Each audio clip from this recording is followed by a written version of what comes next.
Hello everyone, welcome to this video.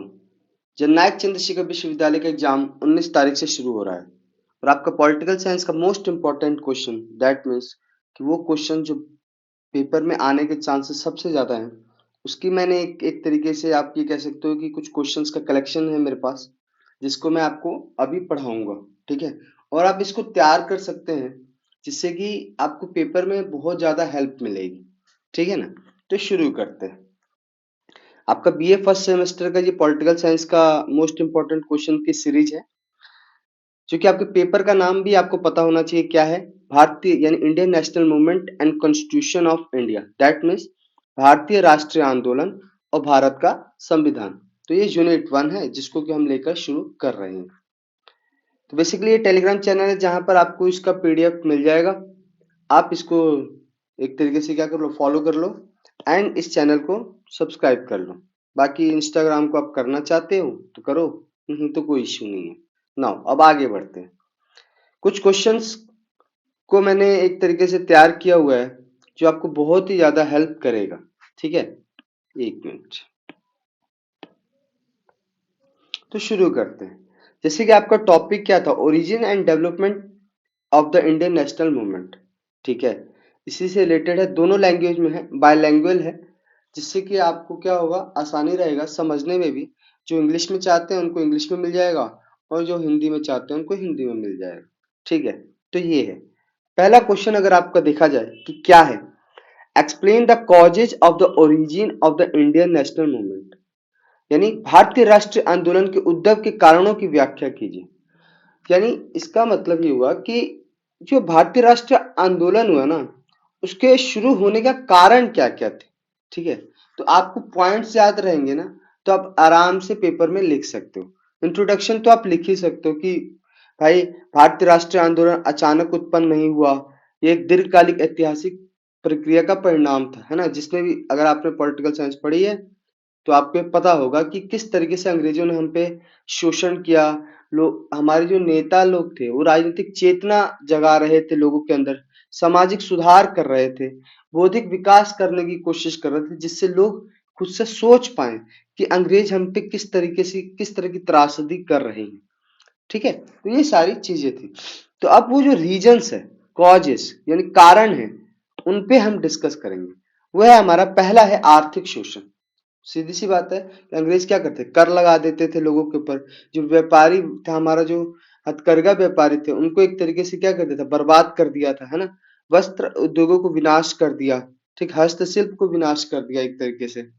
जो हमारी एक पारंपरिक आत्मनिर्भर निर्भर ग्राम अर्थव्यवस्था थी, है ना, दैट मीन्स कि आपका traditional self sufficient village economy थी, ये एक तरीके से क्या कर दिया उन्होंने, कंप्लीटली डिस्ट्रॉय कर दिया था, मतलब कंप्लीटली विनाश कर दिया था, बर्बाद कर दिया था। किसानों को नील की खेती कराने लगे थे, है ना। कपास और जूट जैसे नकदी फसलें उगाने के लिए बाध्य किया, मतलब मजबूर करते थे। क्योंकि जो हमारे किसान थे ना उस टाइम पर, वो एक तरीके से वो चीजें करते थे, जैसे गेहूं हो गया, चावल हो गया, बाजरा हो गया। ठीक है, तो ये सब चीजें बोते थे जिससे कि उनको फायदा भी होता था और उनके खाने पीने का भी हो जाता था। बट अगर जब जूट हो गया, कपास हो गया, नील की खेती हो गई, ये एक तरीके से दबाव बनाकर कराया जाता था लोगों से। ठीक है, और इसी को अगर आप देखो, दादा भाई नौरोजी ने धन निकासी सिद्धांत कहा था। धन निकासी सिद्धांत, अच्छा ये क्वेश्चन भी आ सकता है अगर एमसी मतलब आ गया कि 1 नंबर की, धन निकासी सिद्धांत किस दादा भाई नौरोजी ने क्यों कहा था। तो भाई जिस तरीके से अंग्रेज हम पे शोषण कर रहे थे, आर्थिक शोषण कर रहे थे, और यहाँ की जो संपत्ति थी उसको व्यवस्थित रूप से लूट कर वो कहाँ लेकर जा रहे थे, इंग्लैंड लेकर जा रहे थे। तो ये हमारे जो अर्थव्यवस्था थी उसको तो समाप्त ही कर रहे थे ना। धन निकासी सिद्धांत रहा, ये था आपका पहला, आपका ये पॉइंट कि हाँ भाई आर्थिक शोषण किया। आर्थिक शोषण पहला कारण था आपका भारतीय राष्ट्रीय आंदोलन के उदय होने का। दूसरा आपका पॉलिटिकल फैक्टर, दैट मीन्स राजनीतिक कारण। देखो, राजनीतिक दृष्टि से भी एक सबसे बड़ा रीजन बना था। क्या था ना कि हमारे बहुत जो उस टाइम पे पद होते थे, जो अंग्रेज हम पे शासन करते थे, उसमें भारतीय शामिल ही नहीं होते थे। न्यायालय में भारतीय शामिल ही नहीं होते थे, तो वो अपने हिसाब से ही न्याय देते थे। ठीक है, और उसमें क्या होता था, भारतीयों के साथ अन्याय होता ही होता था, क्योंकि समझने वाला कोई नहीं था ना भारत की व्यवस्था को, संस्कृति को, सभ्यता को। तो वो एक तरीके से क्या करते थे, भारत के जो लोग थे उनको नुकसान ही होता था। और 1883 का जो इल्बर्ट बिल विवाद हुआ, ठीक है, ये नस्लीय भेदभाव की प्रकाष्ठा थी, मतलब इसने नस्लीय भेद को बढ़ा दिया था। मतलब आप समझ रहे हो कि इसका मतलब ये हो गया कि यूरोप के लोगों ने ना भारतीय न्यायाधीशों द्वारा यूरोपियों पर मुकदमा चलाए जाने का विरोध किया। हुआ क्या था इस एल्बर्ट बिल विवाद के अंदर, अगर आप समझ पाओगे तो एल्बर्ट बिल विवाद के अंदर हुआ था कि ये कानून एल्बर्ट बिल आ रहा था, तो उस टाइम पर जो था कि इसमें भारतीयों को शामिल किया जाए, मतलब न्यायालय के अंदर, ब्रिटेन में भी न्यायालय के अंदर लोग भारतीयों को शामिल किया है, जिससे कि वो भी एक तरीके से न्याय कर पाए। और इसके विरोध में वहां की जनता, समझ रहे हो, क्योंकि नस्लीय भेद भेद था ना उनको, मतलब एक तरीके से रेशियल डिस्क्रिमिनेशन करते थे, भारतीयों को वो इंफीरियर मानते थे, है ना, खुद को सुपीरियर मानते थे, एक तरीके से खुद को सर्वोच्च मानते थे, और जो भारतीय थे उसको निम्न मानते थे, है ना, ये सोच थी उनकी। तो इसलिए वहां की जनता ने विरोध कर दिया, और जनता ने विरोध कर दिया तो इस अल्बर्ट बिल विवाद को क्या करना पड़ा, निरस्त करना पड़ा। ठीक है, समझ में आ रही है बात। तो ये नस्लीय भेद की जो प्रकाष्ठा थी, इसने भारत के लोगों को एक तरीके से जगा दिया कि ये किस तरीके से अंग्रेज सोचते हैं और कितने गंदे विचार हैं इन लोगों के। ठीक है, और इसलिए जो शिक्षित भारतीय थे उन्होंने क्या किया, एक तरीके से आंदोलन आंदोलन शुरू किया भाई, कि हमें एक तरीके से हमारे अधिकार चाहिए। ये दो इंपॉर्टेंट कारण तो आप लिख सकते हो। अच्छा, इसके बाद एक और रीजन आता है, सामाजिक और सांस्कृतिक जागरण। क्योंकि जो उस समय के जो लोग थे ना, जो पढ़े लिखे जो भारतीय थे, वो एक तरीके से सामाजिक और सांस्कृतिक जागरण कर रहे थे। जैसे आपका आर्य समाज स्वामी दयानंद सरस्वती, ब्रह्म समाज राजा राम मोहन राय, रामकृष्ण परम मिशन स्वामी विवेकानंद, ये ऐसे सुधार आंदोलन करते थे। किसके खिलाफ, जातिवाद, बाल विवाह, अस्पृश्यता, छुआछूत जैसे सामाजिक बुराइयों को क्या किया इन्होंने, एक तरीके से नष्ट करने की कोशिश करी, समाप्त करने की कोशिश करी। और इन सब आंदोलनों ने भारतीय को आत्मसम्मान और सांस्कृतिक विरासत पर क्या है, गर्व करना सिखाया। तो ये तीन रीजन हो गए। उसके बाद पश्चिमी शिक्षा का भी प्रभाव हुआ है, क्योंकि पश्चिमी शिक्षा वो लेके तो अंग्रेज लेके आए हमें पढ़ाने के लिए, कि अपने हिसाब से तैयार करेंगे, है ना, ऐसे लिपिक तैयार करना था जो ब्रिटिश शासन के प्रति वफादार हो। पर हुआ क्या, एक ऐसी पीढ़ी तैयार हुई जो स्वतंत्रता, समानता और लोकतंत्र जैसे यूरोपीय उदार विचारों से परिचित हो गई, है ना, क्योंकि भाई जी पढ़ लिख लोगे तो आपको अपने अधिकारों के बारे में पता चल जाएगा। आप जब ब्रिटेन जाते थे, यूरोप में जाते थे, वहां के देशों में देखते थे कि वहां के नागरिक को कितने सारे अधिकार हैं, और भारत के अंदर वो नागरिक को अधिकार नहीं मिल रहे हैं, तो फिर आप विरोध तो करोगे ना। ये चीजें हो जाती थी। रोल ऑफ द प्रेस, अब प्रेस की भूमिका थी। अच्छा देखो, इसमें ना तीन चार पॉइंट लिख लोगे तो बड़ा इंपॉर्टेंट। प्रेस की क्या भूमिका थी भाई, उस टाइम पे जो बड़े बड़े नेता थे जो हमारे, है ना, उन लोगों ने क्या किया, बहुत सारे प्रेस यानी पेपर बनाना शुरू किया ना, पेपर बांट, मतलब पेपर पे लिखते थे, उसको एक तरीके से लोगों तक पहुंचाया जाता था। द हिंदू, अमृत बाजार पत्रिका, केसरी। और ये क्या करते थे, सरकारी जो नीतियां थी ना उस टाइम पे अंग्रेजों की, उसकी आलोचना करते थे, और जो गलत करते थे उसको उजागर करते, जिससे लोगों में एक तरीके से क्या चेतना आने शुरू हुई।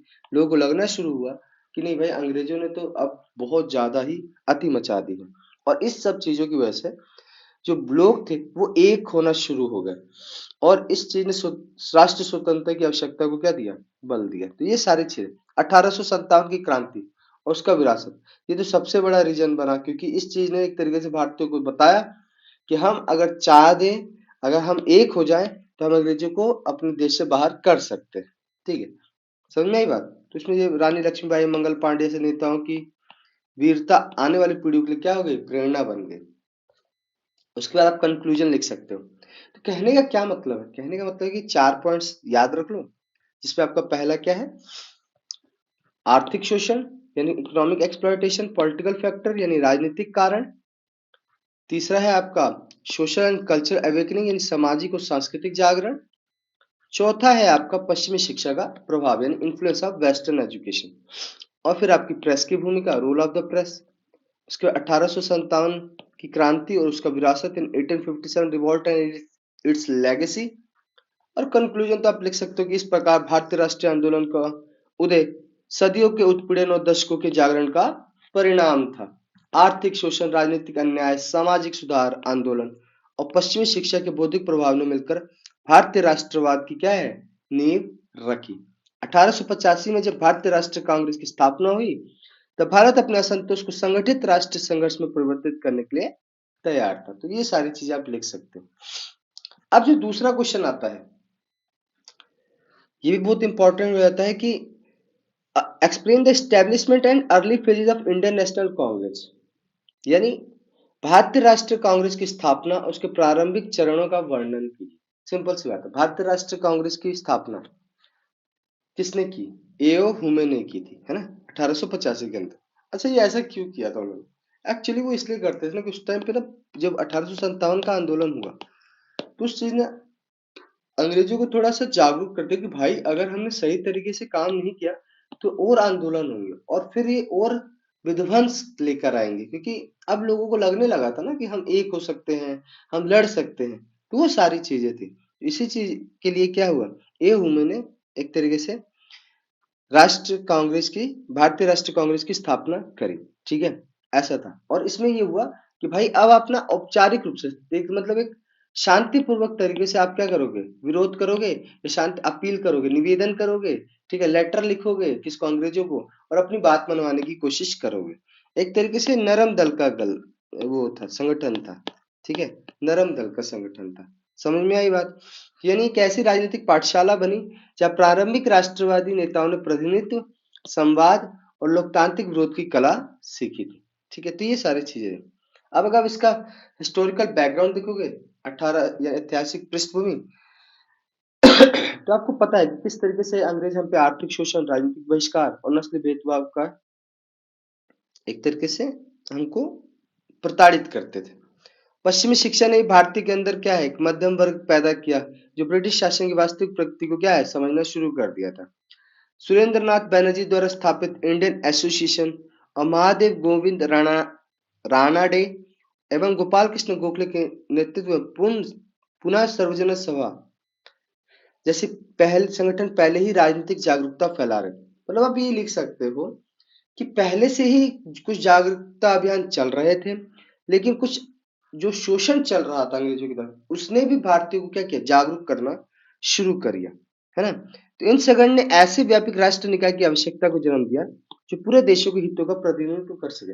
अब इसमें यह था कि छोटे छोटे संगठन थे, अलग अलग देश के अंदर अलग अलग जगह पर काम कर रहे थे। अब ये था कि एक ऐसा संगठन बने जो पूरे भारत को साथ में लेकर चले, तो ये भी एक रीजन बना। और रोल ऑफ एओ हुमे, है ना, एक सेवानिवृत्त ब्रिटिश अधिकारी थे, रिटायर्ड ब्रिटिश सिविल सर्वेंट थे, जिन्होंने बहुत ही इंपॉर्टेंट रोल निभाया था। और उनका मानना था कि यदि शिक्षित भारतीयों को अपनी शिकायतें व्यक्त करने का कोई राजनीतिक माध्यम नहीं दी गया तो असंतोष हिंसा में बदल सकता है। समझ में आई बात? नहीं, हिंसा को एक तरीके से रोकने के लिए, क्योंकि समय के साथ अगर आप विरोध करोगे ना और विरोध आपको सुना नहीं जाएगा तो वो आंदोलन बढ़ता ही चला जाएगा और वो फिर उसमें हिंसा आ ही जाएगी, क्योंकि कोई कितना इंतजार कर सकता है। तो ये सारी चीजें थी।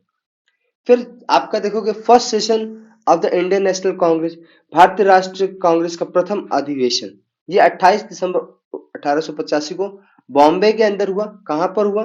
गोकुलदास तेजपाल संस्कृत कॉलेज में।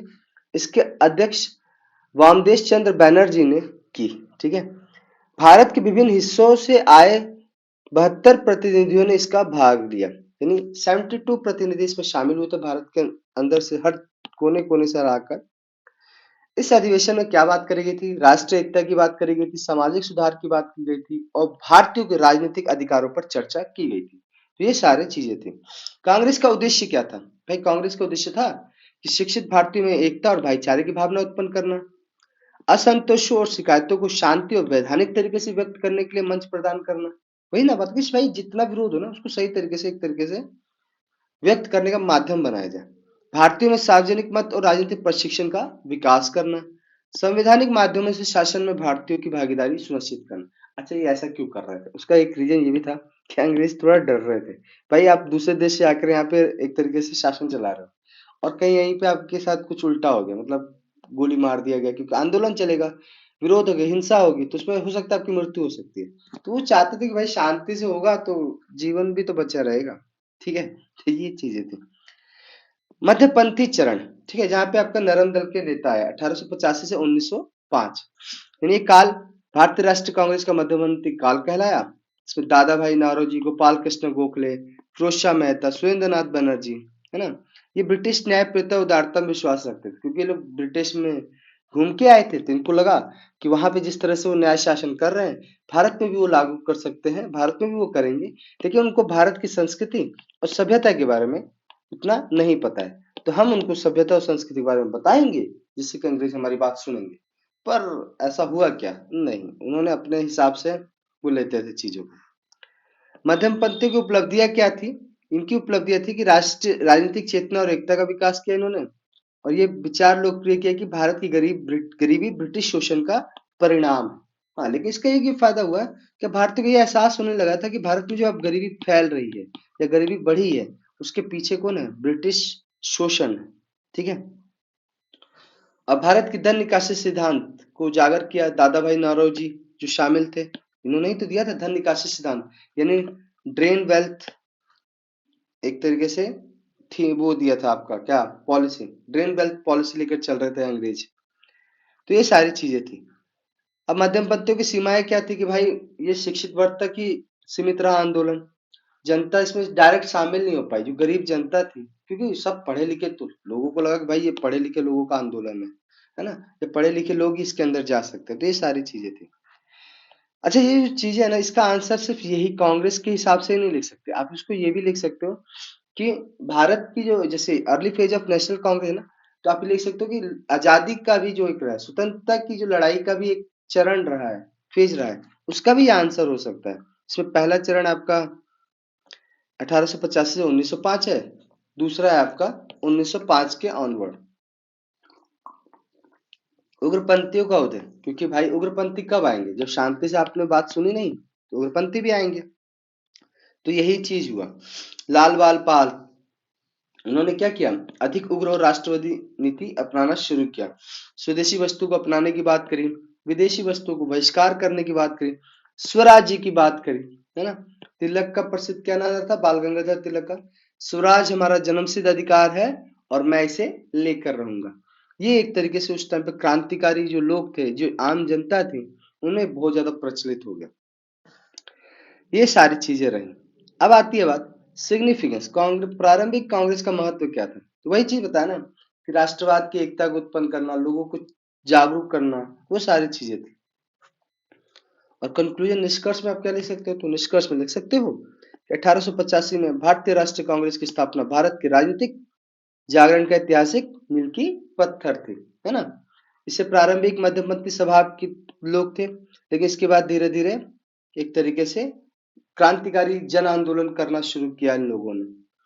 नाउ अब बात करते हैं major phases in the development of Indian national movement. बोला ना, पहला आपका इरा ऑफ पॉलिटिकल अवेकनिंग 1857 से 1885, ये वो समय था जब लोग जागरूक होना शुरू हुए, क्योंकि 1857 का जो लड़ाई थी, उसमें उन लोगों, भारतीय लोगों में राष्ट्र चेतना जागृत कर दिया था, है ना, जिस चीज से लोग बहुत ही एक तरीके से क्या हुए, खुश थे। ठीक है, तो मतलब खुश थे का मतलब आंदोलन करना शुरू कर चुके थे, हर चीज में अब आंदोलन शुरू हो जाते थे। दिल्ली चलो का नारा, राजाओं किसानों तथा सिपाहियों की भागीदारी ने साझा देशभक्ति की भावना प्रकट की थी। देखो, राजा भी शामिल हुए थे, किसान भी शामिल हुए थे, सिपाही भी शामिल हुए थे इस 1857 का जो युद्ध चला था, प्रथम युद्ध कहेंगे भारतीय स्वतंत्रता के लिए। ये एक तरीके से एकता तो लेके आया, लेकिन अब ये तो ना उस तरीके से एकता आ नहीं पाई थी, क्योंकि अलग अलग जगह पर अलग अलग समय पर हो रहा था।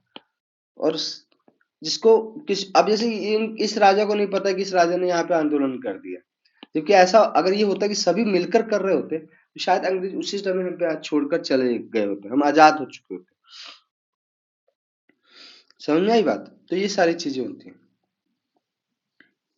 सेकंड है आपका द फाउंडेशन फेज 1885 से 1905, यानी आप जैसे मध्यम, आप ये कह सकते हो कि नरम दल का समय चल रहा था। संगठनात्मक चरण द फाउंडेशन फेज, इस टाइम पर कांग्रेस बन रही थी, लोग इकट्ठा हो रहे थे, बड़े बड़े नेता, और एक तरीके से लोगों को वो जागरूक कर रहे थे अंग्रेजों के शोषण के खिलाफ। फिर आप 1905 से 1919 के बीच की बात करो, उग्रपंथी और स्वदेशी आंदोलन का युग। इसमें अगर आप देखोगे तो बंगाल विभाजन जब हुआ 1905 के अंदर, इसने एक तरीके से उग्र राजनीति का उदय का तत्काल कारण बना, क्योंकि फूट डालो राजनीति करने, फूट डालो और राज करो का जो एक उन लोग का नीति थी अंग्रेजों की, उसके खिलाफ अब लोगों ने क्या किया, आंदोलन करना शुरू कर दिया। ठीक है, और इसी में तिलक ने जो नारा दिया था वो तो आपने अभी देखा। गांधीयन एरा 1919 से 1947 तक क्या हुआ, गांधीयन एरा शुरू किया, उन्होंने 3 आंदोलन शुरू किए, जिसमें क्या था, असहयोग आंदोलन नॉन कोऑपरेशन मूवमेंट, दूसरा क्या था, सविनय अवज्ञा आंदोलन 1930 से 1934, फिर तीसरा क्या था, क्विट इंडिया मूवमेंट भारत छोड़ो आंदोलन। ये 3 आंदोलन किए, ठीक है, महात्मा गांधी ने, और लोग इकट्ठा होते थे भाई, पूरे देश के अंदर 2-2 3-3 सालों तक आंदोलन चल रहे हैं, है ना। तो ये सारी चीजें रही, और अहिंसा के साथ, सत्य के साथ लोग एक तरीके से अपने धैर्य के साथ आंदोलन में शामिल हो रहे थे। और उस ये जो टूवर्ड्स इंडिपेंडेंस, स्वतंत्रता की ओर क्या क्या चीजें थी, लाइक अगर आप देखो द्वितीय विश्व युद्ध के, अब जब ऐसा नहीं था कि सिर्फ ब्रिटेन हमें आजाद करके छोड़ गया, हाँ भाई आंदोलन कर रहे हैं तो नहीं, उनके पीछे बहुत सारे रीजन थे, आर्थिक कारण भी थे।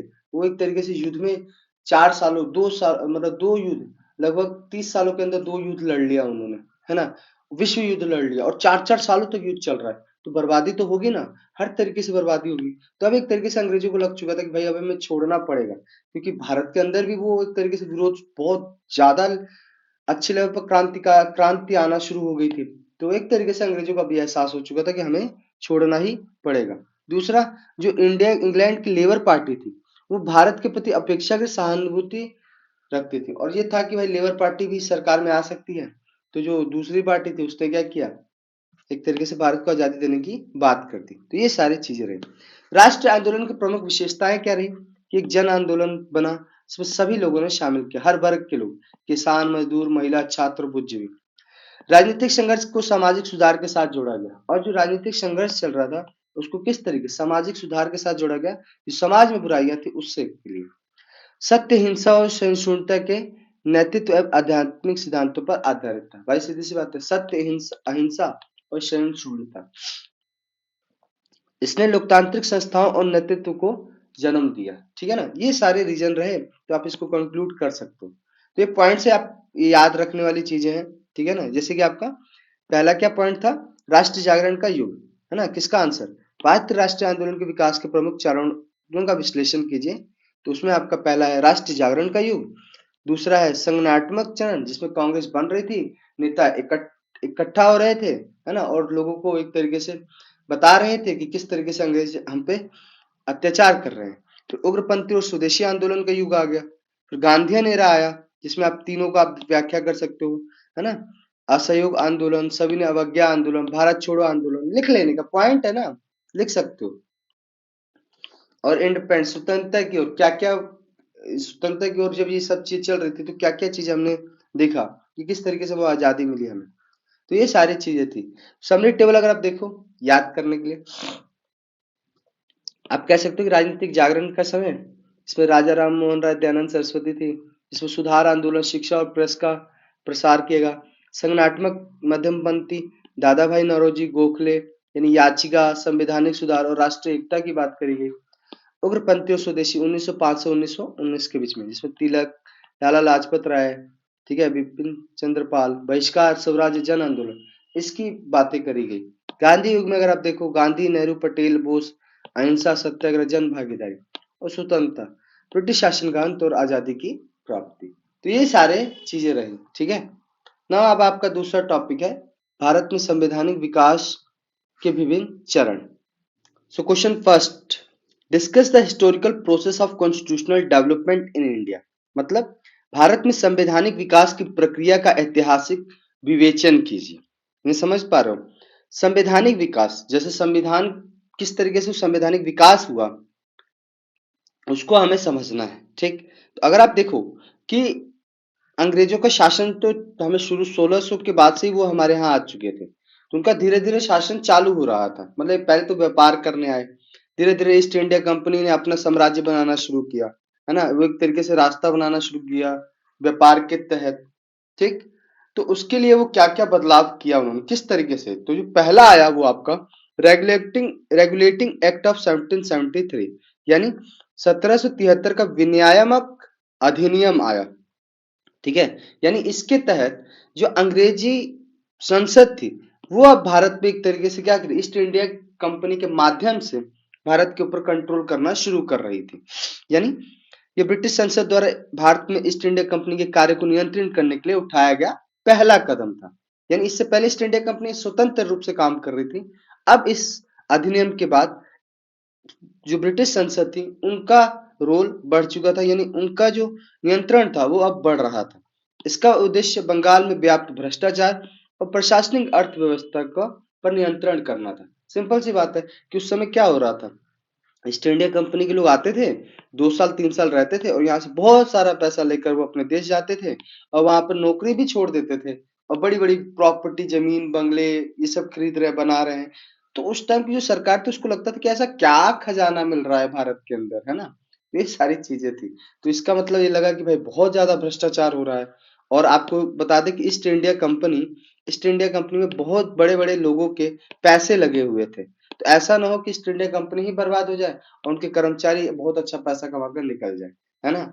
तो भाई अगर मालिक है तो उसको तो नजरों में चढ़ ही जाओगे ना, अगर आप ज्यादा कमा रहे होगे तो पता लगाने की कोशिश करेगा कि कहाँ से कमा रहे हो। तो यही चीजें थी, तो इस भ्रष्टाचार को ही रोकने के लिए ही क्या किया, प्रशासनिक अव्यवस्था पर प्रशासनिक अव्यवस्था पर नियंत्रण करने के लिए ब्रिटिश संसद ने ये अधिनियम लाना शुरू किए। जो पहले गवर्नर जनरल हुए वो आपके वॉरेन हेस्टिंग हुए, उनके सहायता के लिए 4 सदस्य कार्यकारी परिषद गठित करी गई। तो देखो याद रखने वाली चीजें क्या है, क्या ये पॉइंट्स याद रहे ना रहे, बट आपको पता होना चाहिए कि हाँ ये रेगुलेटिंग एक्ट क्यों आया था, तो भ्रष्टाचार जो व्याप्त था, प्रशासनिक अव्यवस्था थी उसको कंट्रोल कर उसको नियंत्रण करने के लिए। और इसका महत्व क्या रहा कि इस अधिनियम ने भारत में केंद्र शासन की नींव रखी। फिर आप पिट्स इंडिया एक्ट जो आपका 1773 को ही सुधार इसमें सुधार ला इसके अंदर सुधार के लिए ही ये एक्ट आया 1 साल बाद ही, जिसमें क्या कहा गया कि बोर्ड ऑफ कंट्रोल और गवर्नर जनरल ऑफ बंगाल मतलब अलग अलग चीज, यानी द्वैध नियंत्रण की प्रणाली लागू की गई। राजनीतिक नियंत्रण ब्रिटिश सरकार के पास होगी और व्यापारिक नियंत्रण किसके पास होगी, कंपनी के पास होगी, है ना। और इसीलिए लंदन में बोर्ड ऑफ कंट्रोल का गठन किया गया। ठीक है, ये चीजें थी। यानी इस तरीके से क्या किया, एक तरीके से कि जो ब्रिटिश सरकार थी उसका नियंत्रण और बढ़ गया। चार्टर एक्ट आए 1813, 1833, 1853। इसको अगर आप देखोगे 1813 का अधिनियम क्या कहता है कि जो कंपनी का व्यापारिक एकाधिकार था उसको समाप्त कर दिया। 1833 के अंदर बंगाल के गवर्नर जनरल को भारत का गवर्नर जनरल बनाया गया, जो कि पहले थे आपके लॉर्ड विलियम बेंटिक। 1853 का जो अधिनियम था, प्रतियोगी परीक्षा प्रणाली शुरू की गई, अभिधायिका का विस्तार किया गया। 1813 में ये शुरू करने की बात करी गई थी, लेकिन अब जाकर शुरू हुआ कॉम्पिटिटिव एग्जामिनेशन सिस्टम। ठीक है, ये सारी चीजें थी। यानी एक तरीके से अगर आप देखो इसका क्या महत्व रहा, तो भारत में आधुनिक नौकरशाही और केंद्रित कानून निर्माण की नींव रखी गई। यानी आपको देखो याद क्या करना है, देखो ऐसे 1773 का विनियामक अधिनियम ये याद कर लो, और उसके बाद चार्टर एक्ट जो 20-20 सालों पर हुआ, 1813, 1833, 1853 ये आया, है ना। और फिर आपका आया गवर्नमेंट ऑफ इंडिया एक्ट आ रहा है, क्योंकि अब क्राउन का रूल आ रहा है। किसका, क्राउन का रूल, मतलब वहां के जो जो आपका क्वीन एलिजाबेथ है, ठीक है, उनका डायरेक्ट शासन आ रहा, मतलब एक तरीके से अब भारत के अंदर कुछ भी होगा वो बिना संसद से पास होकर और क्राउन से साइन कराकर, तो जब तक क्राउन सहमति नहीं देंगे तब तक वो चीज भारत में लागू नहीं होगी। तो ये सारी चीजें थी, यानी एक तरीके से ईस्ट इंडिया कंपनी को समाप्त कर दिया गया। ठीक है, ये आप देखोगे। और लंदन में भारत सचिव का पद बनाया गया, इसमें 15 सदस्यीय परिषद बनाई गई, 15 लोग शामिल थे। गवर्नर जनरल को अब वायसराय ऑफ इंडिया कहा गया, जो कि पहले कौन थे, लॉर्ड कैनिंग थे। ठीक है, तो ये सारी चीजें थी। इंडियन काउंसिल एक्ट आया 1861, जिसमें आपका भारत में विधायी परिषद, अब काउंसिल से पता चल गया ना कि भारतीय परिषद अधिनियम, यानी इसका मतलब परिषद के अंदर भारतीयों को भी शामिल करने की बात करी जाएगी। ठीक है, तो ये सारी चीजें थी। इंडियन काउंसिल एक्ट फिर वही 1892 में भारतीय विधायी परिषद में सदस्यों की संख्या क्या कर दी गई, बढ़ा दी गई। तो अगर आप देखो ये याद कर लोगे, बहुत आसान है, बहुत ही आसान तरीके से याद कर लोगे, है ना, चीजें हैं। मॉरले मिंटो रिफॉर्म्स ये याद कर लो, क्योंकि इसने क्या किया, विस्तार तो किया विधान परिषद का, लेकिन इसमें एक तरीके से पृथक निर्वाचक मंडल की बात करना शुरू कर दी थी। मॉन्टेक्स चेम्सफोर्ड रिफॉर्म यानी मॉन्टेक चेम्सफोर्ड सुधार 1919, इसके अंदर भी द्वैध शासन की बात करी गई, यानी आरक्षित और हस्तांतरण में बांटे गए।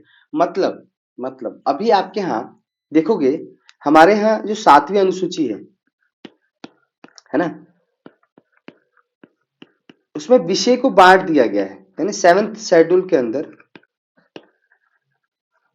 सब्जेक्ट बांटे गए। सब्जेक्ट की मतलब डिफेंस की बात आएगी तो कौन देखेगा, वो सेंट्रल गवर्नमेंट देखेगी, यानी केंद्र देखेगा। तो वैसे ही 3 सूचियों बांटी गई, एक आपका केंद्र सूची बांटी गई, फिर राज्य सूची, और फिर आपका क्या बांटा गया, समवर्ती सूची। तो वैसे ही उस टाइम पर आरक्षित और हस्तांतरित को बांटा गया।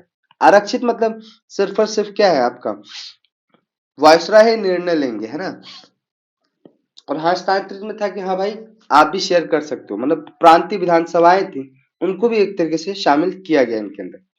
और government of India act, Bharat शासन अधिनियम 1935, ये तो सबसे ज्यादा इंपॉर्टेंट है, क्योंकि इसलिए कि शक्तियों को 3 सूची में बांट दिया गया। पहले 2 ही सूची में बांटा गया था, आरक्षित और हस्तांतरित, और अब 3 सूचियों में, संघीय, प्रांतीय और समवर्ती में बांटा गया। संघीय न्यायालय आया 1937 में, और भारतीय रिजर्व बैंक की भी स्थापना 1935 में करी गई, है ना। तो ये सारी चीजें थी। और फिर आपका इंडियन इंडिपेंडेंस एक्ट, भारत स्वतंत्रता अधिनियम, यानी भारत और पाकिस्तान की स्वतंत्रता प्रदान की गई, और भारत में ब्रिटिश शासन का अंत हुआ। ठीक है ना। तो यानी अगर आप देख पाओ कि किस तरीके से संवैधानिक विकास की प्रक्रिया का शुरू हो रहा है, अंग्रेज किस तरीके से भारत के अंदर अधिनियम लेकर आ रहे हैं, जिससे कि भारत की जो व्यवस्था है उसको शांत मतलब बनाए रखा जाए, और उसका ज्यादा से ज्यादा फायदा उठा पाए, लोगों को ये एहसास कराया जाए कि नहीं भाई ये आपके लिए हो रहा है, बट वो अपने लिए तो कर रहे थे। फिर दूसरा क्या है आपका क्वेश्चन, कि evaluate the major constitutional reform during the British period in India, यानी ब्रिटिश काल में भारत के प्रमुख संवैधानिक सुधारों का मूल्यांकन कीजिए। क्या उन्होंने संवैधानिक सुधार किए भारत के अंदर, तो बताया ही, रेगुलेटिंग एक्ट हो गया, है ना, पेटेंट, तो ये सेम आंसर आप लिख सकते हो। 1800 crown rule and India representation, same answer है, इसमें तो कोई दिक्कत नहीं है, मेरे को नहीं लगता कि इसमें मुझे कुछ बताना है, आप कर लोगे, है ना। तो देख लेना, इसको रीड कर लेना, ज्यादा दिक्कत नहीं है। अब आते हैं भारत की संविधान सभा के ऊपर, है ना, इस पे भी क्वेश्चंस आते हैं। लाइक भारत की संविधान सभा की संरचना, प्रकृति और कार्य प्रणाली पर विस्तृत वर्णन कीजिए, यानी describe the composition, nature and working of the constituent assembly of India. ठीक है, इसके ऊपर बहस करनी है, मतलब बहस करनी नहीं है, लिखना है। ठीक है, तो आप क्या लिखोगे, तो देखो थोड़ा सा तो इंट्रोडक्शन आपको लिखना ही पड़ेगा ना। भारत की संविधान सभा आधुनिक भारत इतिहास की बड़ी राजनीतिक उपलब्धियों में से एक थी, क्योंकि ये बनाने का ही मकसद क्या था कि भारत जब आजाद होगा तो एक हमारा अपना संविधान होना चाहिए, जिसके अंदर सभी जो आम जनता है उनके अधिकारों की बात करी जाएगी, समानता की बात करी जाएगी, बराबरी की बात करी जाएगी, है ना, ये सभी अधिकार उनको मिलने चाहिए। ये सब चीजें हम डिस्कस, मतलब हम अपने देश के अंदर देंगे। हमारा देश कैसा होगा आप सोचो ना, एक आप घर बनाना चाहते हो, है ना, और घर बनाने को लेकर आप कितने उत्साहित होते हो कि यार ये ऐसे होना चाहिए, मेरे मेरे रूम में ये चीज होनी चाहिए, मेरा रूम इधर होना चाहिए, किचन इधर होना चाहिए, ऐसा दिखना चाहिए, वैसा दिखना चाहिए। तो सोचो कि जब देश की बात हो रही है, तो एक संविधान सभा बनाने की बात हो रही है कि संविधान सभा, और वो एक देश बनाएगा, मतलब ऐसी संविधान लिखी जाएगी जिसके अंदर एक ऐसा देश बनाने की बात करिएगी जहाँ पे सभी को एक साथ ले चलने की बात होगी, गरीबी को समाप्त करने की बात करी होगी, सभी सफल होंगे, सभी आगे बढ़ रहे होंगे, देश में शांति व्यवस्था होगी, ये सारी चीजें थी। ठीक है, तो इसलिए भाई संविधान सभा एक प्रमुख इतिहास की या राजनीतिक उपलब्धियों में से एक थी। ये वही संस्था थी जिसने स्वतंत्र भारत का संविधान तैयार किया और देश को एक लोकतांत्रिक ढांचा प्रदान किया। ये केवल कानून बनाने वाली संस्था नहीं थी, बल्कि औपनिवेशिक दासता से राजनीतिक स्वतंत्रता तक भारत की यात्रा का प्रतीक था। यानी अगर आप देखो, औपनिवेशिक जो दासता थी जिसको हम झेल रहे थे, अब उससे हम कहा जा रहे थे, हम एक तरीके से स्वतंत्रता की तरफ जा रहे थे, और ये स्वतंत्रता थी, और ये इसी का क्या है, प्रतीक थी संविधान सभा। और इसने उन लाखों भारतीयों की आकांक्षाओं को मूर्त रूप दिया जिन्होंने स्वतंत्रता के लिए संघर्ष किया था। तो ये सारी चीजें हैं, लिख सकते हो ना आप, बहुत सारी। आप क्या नहीं लिख सकते, आपको इतिहास थोड़ा सा पता होना चाहिए कि हाँ भाई, संविधान सभा उस टाइम पे जो हमारे बड़े बड़े नेता थे जिन्होंने शहीद दिए, जैसे भगत सिंह, उनका भी सपना था कि हमारा देश कैसा होना चाहिए। महात्मा गांधी, उनका सपना था कि हमारा देश कैसा होना चाहिए। ये सारी चीजें थी। और इसको 1934 में एम एन रॉय ने सर्वप्रथम एक तरीके से मांग रखी थी, फिर राष्ट्र कांग्रेस ने मांग रखी, उसके बाद 1935 में, ठीक है। लेकिन शुरू में तो ब्रिटिश सरकार ने इसको ठुकरा दिया था, क्योंकि उनको पता, उनको युद्ध, अब देखो ना कब ठुकरा रहे हैं, 1934 1935, यानी द्वितीय विश्व युद्ध चालू नहीं हुआ है अभी। जब द्वितीय विश्व युद्ध चालू हुआ और वो लंबा खींचने लगा, तो उनको लगा कि नहीं भाई, अब मानना तो पड़ेगा, तो बाद में उन्होंने माना भी। भारतीय संविधान सभा की संरचना, कौन कौन लोग थे, तो 389 मेंबर्स थे, है ना, जिसमें 296 ब्रिटिश भारत से थे और 93 सदस्य देशी रियासतों से थे। जब 1947 में आजादी मिली तो पाकिस्तान अलग हो गया, तो जो संख्या थी वो कितनी रहेगी, 299 ही रहेगी, है ना।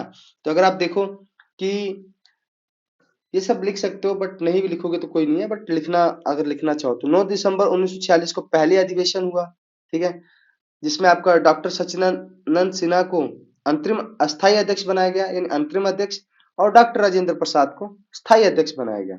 अब देखो यहाँ पर ध्यान देने वाली बात है, एस सी मुखर्जी को क्या बनाया गया, उपाध्यक्ष, और बी एन राव को संवैधानिक सलाहकार बनाया गया। और ड्राफ्टिंग कमेटी यानी संविधान गठित प्रारूप समिति का जो नेतृत्व है वो भीमराव अंबेडकर को दिया गया, जिनको भारतीय संविधान का शिल्पकार कहा जाता है, किसको, डॉक्टर भीमराव अंबेडकर को। तो बहुत सारी यहाँ पे आप देखो समितियां हैं, जो मुझे नहीं लगता कि याद करने की जरूरत है। हाँ, आप ये याद कर सकते हो कि संविधान सभा का स्वरूप क्या था। संविधान सभा आंशिक रूप से निर्वाचित और आंशिक रूप से नामित संस्था, मतलब कुछ लोग प्रांतीय विधानसभा से चुनकर आए थे और कुछ लोगों को सिर्फ नामित किया गया था, है ना। ये प्रतिनिधि थी, क्योंकि इसमें सभी प्रमुख, और डायरेक्ट इलेक्शन नहीं हुए थे, मतलब समझ रहे हो ना, अब ऐसे आम चुनाव नहीं हुए थे। वो एक तरीके से जो प्रांत थे वहां से कुछ लोगों को एक तरीके से चुनकर भेज दिया गया था, 4 लोगों में से कि 2 लोग जाओ आप। प्रांतीय और राजनीतिक समूहों का प्रतिनिधि शामिल था। यद्यपि इसका गठित ब्रिटिश योजना के अंतर्गत हुआ था, लेकिन परंतु स्वतंत्रता के पश्चात ये संप्रभु संस्था बन गई। देखिए जब आजाद हुए तो ये अब संप्रभु संस्था बन गई, मतलब अब इनकी जवाबदेही अंग्रेजों के प्रति नहीं थी, ठीक है। ये सारी चीजें थी, यानी बाहरी शक्तियों का नियंत्रण नहीं रहा। सभा ने लोकतांत्रिक विचार विमर्शात्मक और सहयोगी भावना को क्या दिया, कार्य किया, है ना, जहां मतभेदों के बावजूद भी सर्वसम्मति से निर्णय लिए गए। हाँ भाई, बहस होती है, डिस्कस होता है, तो ये सारी चीजें थी। पहला सेशन आपका 9 दिसंबर 1946 को चला, और कब तक, 26 नवंबर 1949 तक चला, यानी 11 सेशन और 165 दिन लग गए, ठीक है। और कब हमने इसको अंगीकरण किया, यानी अडॉप्ट कर लिया, 26 नवंबर 1949 को हमने अडॉप्ट किया, बट एक्टिवेट कब हुआ, मतलब पूरी तरीके से लागू कब हुआ, 26 जनवरी 1950 में। क्या थी संविधान सभा की प्रमुख उपलब्धियां, तो विश्व का सबसे बड़ा और विस्तृत लिखित संविधान तैयार किया, बहुत बड़ा लिखित संविधान तैयार किया, जो भारत की विविधता और जटिलता को दर्शाता है। संसदीय लोकतंत्र और संघीय व्यवस्था की स्थापना की, प्रत्येक नागरिक को मौलिक अधिकार प्रदान किए, राज्य के नीति निर्देशक तत्वों के माध्यम से सामाजिक आर्थिक न्याय की दिशा निर्धारित करी। दैट मीन्स कि भाई राज्य को भी नीति निर्देशक दिए गए कि भाई किस तरीके से आपको सामाजिक और आर्थिक न्याय की दशा में आगे चलकर काम करना है। सार्वभौमिक वयस्क मताधिकार लागू कर हर नागरिक को समान मतदान का अधिकार दिया गया। धर्मनिरपेक्षता और समानता को संविधान के मूल सिद्धांतों के रूप में स्वीकार किया गया, है ना। लेकिन अगर आप ध्यान दो कि सेकुलरिज्म शब्द, ठीक है, ये कब जोड़ा गया था, ये 42वें संशोधन के अंदर जोड़ा गया था 1976 में, 1976 के अंदर, 42वें संशोधन के अंदर, है ना। लेकिन पहले से माना जाता है कि भारत क्या है, एक धर्मनिरपेक्ष देश है, भारत सभी को साथ लेकर चलने वाला देश है, सभी धर्मों का सम्मान करता है। ये सारी चीजें, आलोचनाएं क्या हुई संविधान सभा की, देखो इसमें सबसे बड़ा जो आलोचना हुई कि जो संविधान सभा में लोग थे वो सार्वभौमिक मताधिकार के आधार पर नहीं हुआ था, है ना, तो इनको पूर्ण जनप्रतिनिधि भी नहीं कहा जा सकता। कांग्रेस पार्टी का प्रभुत्व अत्यधिक था, क्योंकि पूरे देश में कांग्रेस ही फैली हुई थी, जिससे विपक्ष की भूमिका सीमित रही। संविधान में पश्चिमी संविधानों, विशेषकर ब्रिटिश अमेरिका और आयरिश मॉडल का अत्यधिक प्रभाव था। तो हाँ, उस टाइम पर जो हमें जिस देश से जैसी हमें अपने देश के लिए सुविधा लगी कि इस चीज को लागू करना चाहिए भारत में, तो वो चीजें अपनाई गई। संवैधानिक अत्यधिक विस्तृत और जटिल माना गया। तो यानी आप लिख सकते हो, संविधान सभा एक असाधारण संस्था थी जो भारत की विविधता में एकता का प्रतीक बनी। सीमित संसाधनों और विशाल चुनौतियों के बावजूद इसने ऐसा संविधान बनाया जिसमें लोकतंत्र, न्याय और समानता को आत्म समाहित किया, है ना। इसका कार्य केवल कानून लेखन नहीं बल्कि नए भारत के निर्माण का नैतिक दायित्व भी था। आज भी संविधान सभा की यह विरासत भारत के लोकतांत्रिक शासन और संवैधानिक मूल्यों को प्रेरित करती है। समझ में आई बात। तो ये सारी चीजें थी। अब कुछ क्वेश्चंस आ सकते हैं कि role and contribution of doctor Bhimrao Ambedkar others leader. देखो ये ना आपका छोटे छोटे क्वेश्चन में आ सकता है कि भीमराव अंबेडकर का क्या रोल रहा, जवाहरलाल नेहरू का क्या रोल रहा। तो ये सारी चीजें आप लिख सकते हो, बट थोड़ा सा देख लो कि क्या है। ठीक, तो अगर आप देखो भारत की, यानी अगर हम शुरू करते हैं कि संविधान सभा में डॉक्टर भीमराव अंबेडकर अन्य नेताओं की भूमिका एवं योगदान का विस्तृत विवेचन कीजिए। तो भारत की संविधान सभा केवल संविधान निर्माण की संस्था नहीं थी, तो हमने पहले ही पढ़ लिया। महान दूरदर्शी नेता लोग का समूह था जिसने आधुनिक भारत की नींव रखी।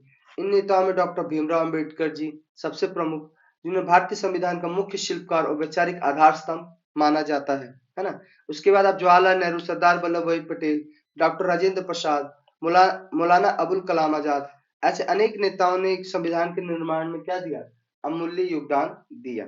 तो ये आप पढ़ सकते हो। भीमराव अंबेडकर एक महान विधिवेत्ता, अर्थशास्त्री, सामाजिक सुधारक थे, समाज सुधारक थे एक तरीके से। सॉरी, 29 अगस्त 1947 को प्रारूप समिति का अध्यक्ष इनको नियुक्त किया गया। उनके नेतृत्व में न्याय, स्वतंत्रता, समानता और बंधुत्व के आदर्शों को संवैधानिक रूप प्रदान किया गया, है ना। पश्चिमी लोकतांत्रिक सिद्धांतों को भारतीय सामाजिक यथार्थ के साथ जोड़कर ऐसे संतुलित संविधान तैयार किया जो भारत की विविधता को समाहित करना। मतलब आप समझो ना कि जो पश्चिमी लोकतांत्रिक सिद्धांत थे और भारत के हिसाब से जो सूट कर रहे थे, भारत के यथार्थ था, उसके साथ जोड़कर उन्होंने ऐसा संतुलित संविधान तैयार किया जो आज भी कितना अच्छे तरीके से कार्य कर रहा है। अंबेडकर जी की दृष्टि और दर्शन क्या था, चाहते थे कि सामाजिक न्याय पर आधारित थे, मतलब समाज में न्याय चाहते थे, क्योंकि जो सामाजिक बुराइयां थी वो उसको समाप्त करना चाहते थे। उन्होंने एक ऐसे भारत की कल्पना की जहां किसी व्यक्ति के साथ जाति, धर्म या लिंग के आधार पर भेदभाव न किया जा सके। उनका मूल दर्शन था स्वतंत्रता, समानता और बंधुत्व आधारित समाज की स्थापना करना, ताकि राजनीतिक लोकतंत्र का आधार सामाजिक और आर्थिक लोकतंत्र, है ना। मौलिक अधिकारों में योगदान क्या रहा, अगर आप देखो मौलिक अधिकारों का वाले भाग को तैयार करने में केंद्र भूमिका निभाई थी डॉक्टर अंबेडकर ने। उनका मत था कि सामाजिक और आर्थिक समानता के बिना नागरिक स्वतंत्रता का कोई अर्थ नहीं है ना। मौलिक अधिकार का मतलब वो अधिकार जो लोगों को दिए गए, जिसको लेकर आपसे कोई नहीं आपसे छीन सकता, वो सरकारें भी आपसे वो अधिकार नहीं छीन सकती, है ना, किसी विशेष कारण के अलावा। समझ में आ रही बात। तो ये सारी चीजें की गई, जैसे समानता का, भेदभाव निषेध, अस्पृश्यता उन्मूलन जैसे अधिकार आपको सुनिश्चित किए गए। ठीक है, ये यानी अधिकार दिए गए आम जनता को कि आप इसके खिलाफ कानूनी लड़ाई लड़ सकते हो, आपको कोई मना नहीं करेगा। राज्य की नीति निर्देशक तत्व ये भी एक कारण रहे। फेडरलिज्म, संघवाद और शक्तिशाली केंद्र, इनमें भी के एक तरीके के सिंपल सी बात है यार, संविधान लिख रहा है, कौन लिख रहा है आपका भाई, तो भीमराव अंबेडकर अध्यक्ष है, उनके अंडर में 7 लोग हैं। तो जब संविधान का प्रारूप बन रहा है तो जो सारी चीज संविधान के अंदर होगी वो इन्होंने ही तो दिया होगा। संसदीय लोकतंत्र को अपनाने की बात करेगी, सामाजिक न्याय और समानता की के पे इनका बहुत ही अच्छा जोड़ रहा। महिला सशक्तिकरण के ऊपर भी इन्होंने बहुत काम किया। और भी बहुत सारे प्रमुख नेता थे, जैसे पंडित जवाहरलाल नेहरू, इन्होंने एक तरीके से क्या उद्देश्य प्रस्ताव लेकर आए, ठीक, जिसमें वो धर्मनिरपेक्ष, समाजवादी और लोकतांत्रिक गणराज्य हो जहां सभी को स्वतंत्रता, समानता और न्याय प्राप्त हो, जो आपकी प्रस्तावना के अंदर लिखा हुआ है ना। वो ऐसा देश चाहते थे कि किस तरह का देश हमारा होना चाहिए। सरदार वल्लभ भाई पटेल को लोह पुरुष माना ही गया, है ना। इनको मौलिक अधिकार और अल्पसंख्यकों पर परामर्श समिति सहित के कई जो समितियां थी उसके अध्यक्ष बनाए गए।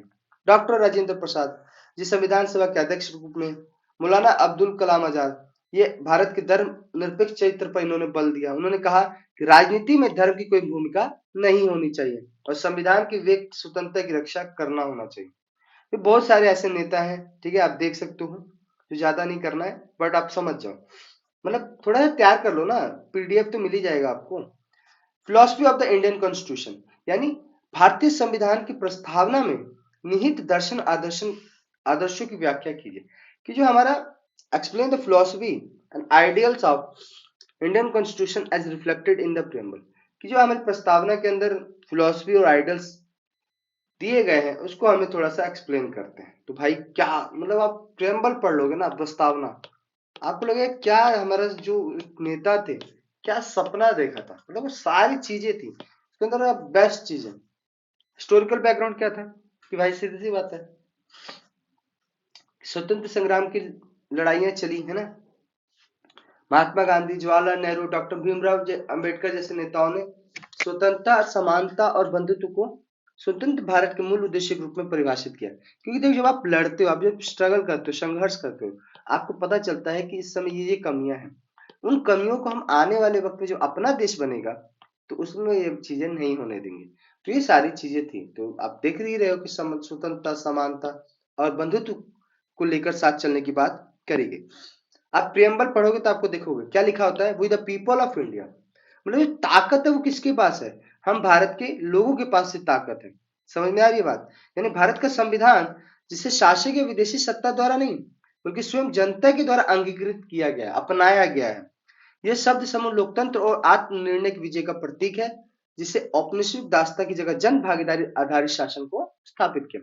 जन भागीदारी बढ़ाकर तो हमने शासन किया, लोकतंत्र इसी को तो कहते हैं। समझ में आ रही है बात? तो ये चीजें थी। प्रस्तावना के जो प्रमुख आदर्श थे वो क्या थे? संपूर्ण प्रभुत्व संपन्नता, यानी एक ऐसा देश जहां अपनी नीतियां कानून किसी बाहरी हस्तक्षेप के बिना स्वयं बनाया जा सकता है। राजनीतिक स्वतंत्रता और आत्मनिर्णय का, राष्ट्रीय आत्मनिर्णय का प्रतीक था। समाजवाद का क्या मतलब था? कि एक ऐसा समाजवादी समाज की कल्पना करता है जो धन और अवसरों का न्यायपूर्ण वितरण, ठीक है ना, यानी बराबर में बट जाए। समाज का अर्थ साम्यवादी नहीं बल्कि लोकतांत्रिक समाजवाद है, जो कल्याणकारी नीतियों के माध्यम से सामाजिक और आर्थिक न्याय सुनिश्चित करता है। पंथ निरपेक्षता, यानी एक ऐसा राज्य जहां पे कोई अपना धर्म नहीं होता, प्रत्येक व्यक्ति को अपने धर्म की स्वतंत्रता होती है, सभी धर्मों के प्रति समान व्यवहार की गारंटी देता है ना। यानी भारतीय संविधान में सर्वधर्म समभाव की अवधारणा पर आधारित है। लोकतंत्र सीधी सी बात है, इसमें प्रत्येक अपने प्रतिनिधि को माध्यम से प्रयोग करती है, मतलब जनता खुद चुनाव में अपने प्रतिनिधि चुनेगी। यहाँ समानता, सहभागिता, उत्तरदायित्व की भावना को बढ़ावा मिलता है। गणराज्य, गणराज्य वह व्यवस्था है जहाँ का राज्य प्रमुख निर्वाचित होता है, न कि वंशानुगत होता है। मतलब जो हमारे राष्ट्रपति हैं वो भी निर्वाचित ही होते हैं, ये वंशानुगत नहीं है कि हाँ जो राष्ट्रपति बने उनका ही बेटा आगे चल के राष्ट्रपति बनेगा, जो उनकी ही बेटी, ऐसा नहीं है। राष्ट्रपति हमारे यहाँ बदलते रहते हैं क्योंकि इनका चुनाव होता है। इस समानता वंश विशेषाधिकार को अस्वीकार का प्रतीक था। जस्टिस, तीन न्याय के तीन रूप, सामाजिक, आर्थिक और राजनीतिक। इसका उद्देश्य हर प्रकार की असमानता और शोषण का अंत करना है। स्वतंत्रता, लिबर्टी, प्रस्तावना विचार, अभिव्यक्ति, विश्वास, आस्था और उपासना की स्वतंत्रता की गारंटी देता है। Liberty of thought, expression, belief, faith and worship, इनकी क्या है, एक तरीके से आपको स्वतंत्रता है कि आप अपने व्यक्तित्व विकास के लिए, स्वतंत्र समाज के लिए आप ये सब चीजें मतलब आप आजाद हैं। समानता, समानता का अर्थ है सभी नागरिकों को क्या है, समान दर्जा और अवसर प्रदान करना, जाति, धर्म और लिंग के आधार पर कोई भेदभाव नहीं होना चाहिए। बंधुता, भारतीय नागरिकों के बीच भाईचारा और एकता की भावना को सुदृढ़ करती है तथा प्रत्येक व्यक्ति की गरिमा और राष्ट्र की अखंडता की रक्षा करती है। तो ये सारी चीजें थी। प्रस्तावना भारतीय संस्कृति और आधुनिक संवैधानिक विचारधारा का संगम है।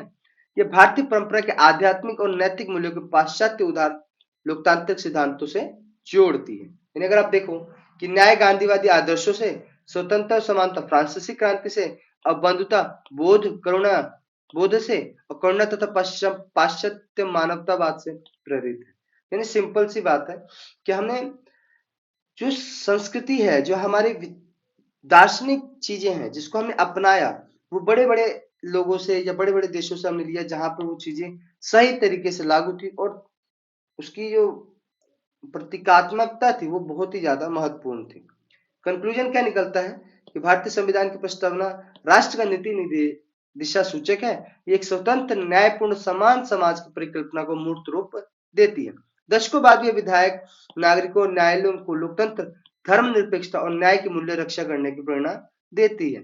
ये प्रत्येक पीढ़ी को याद दिलाती है, संविधान का उद्देश्य एक ऐसा भारत बनाना है जहाँ हर व्यक्ति गरिमा, समानता और स्वतंत्रता के साथ व्यतीत कर सकता है ना। ये सारी चीजें हैं।